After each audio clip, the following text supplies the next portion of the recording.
Hey y'all, welcome back to the channel. It's Bowen. I'm a registered dietitian and homemaker. If you're looking for healthy and affordable meal inspiration, I think you're going to love this video. So all I did was take my camera with me throughout the entire week and filmed all of the meals that I cooked for dinner.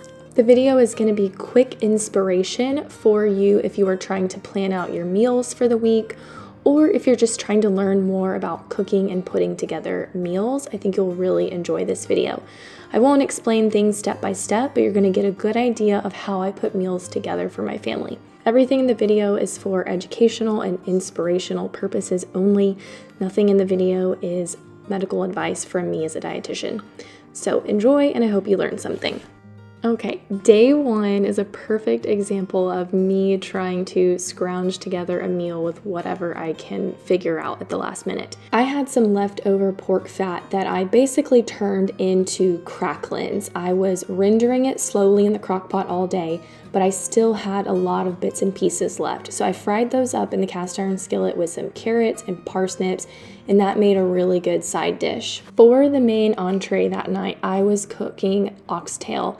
I did a slow oven roasted oxtail recipe. So if you've ever had oxtail, you know it's not a whole lot of meat.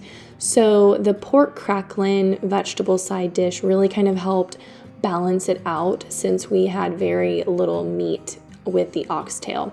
I also made some mashed rutabagas as an additional side dish. Overall, it turned out really good. We liked the cracklins and the vegetables the most. The oxtail, I over browned a little bit. It was still pretty good, but the outside was a little bit overcooked.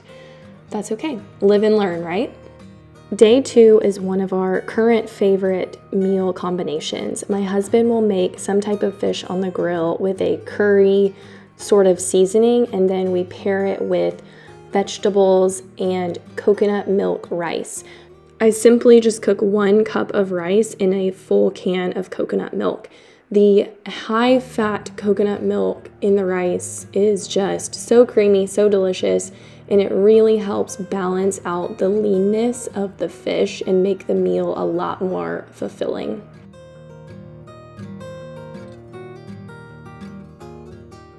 Day three is another meal that we often have some sort of combination of. It can be easily changed up, but it's basically my version of Hamburger Helper. I just do a pound of ground beef, usually chopped tomatoes. I'll cook in some sort of green vegetable like kale or spinach, and then I'll add something salty with a lot of flavor like artichokes or olives. Sometimes we'll even do feta cheese if we have it to give it just a different kind of flavor, but also we use shredded cheddar if that's all we have. I use whatever type of pasta we happen to have on hand. This time I used brown rice pasta. A lot of times I used cassava flour pasta. Day four was a rendition of the same meal.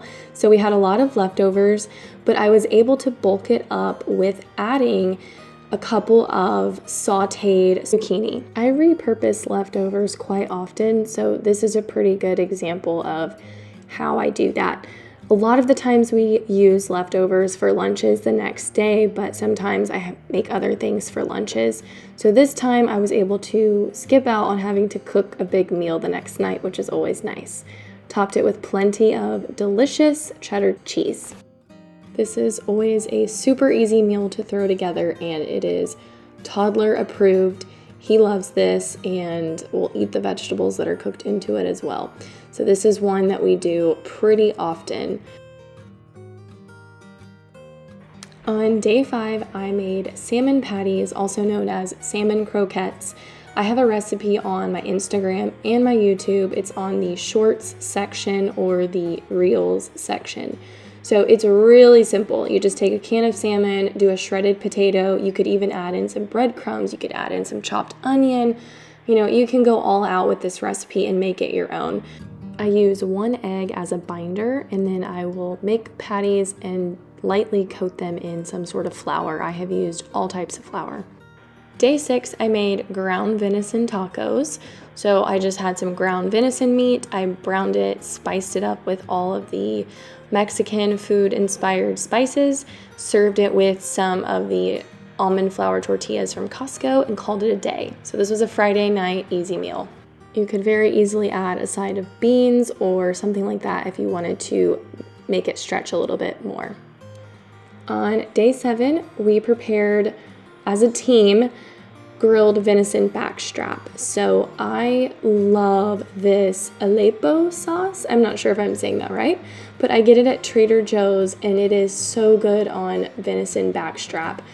I will typically marinate it at least the morning of that we're going to cook it, but I think this time I marinated it the night before, so it was marinating for about 24 hours. So I am someone who grew up hunting and have been hunting my whole life.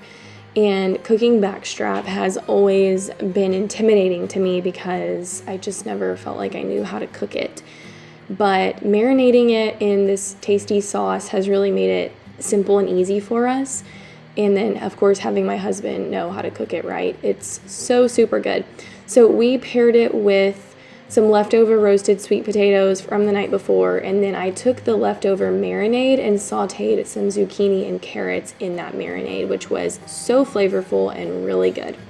Alright y'all, thank you so much for watching. I hope you enjoyed the video and got some inspiration for your meals this week or next week or whenever. Please like, subscribe, and share with your friends if you think they would enjoy my content, and I will see you all in the next video. Thanks for watching!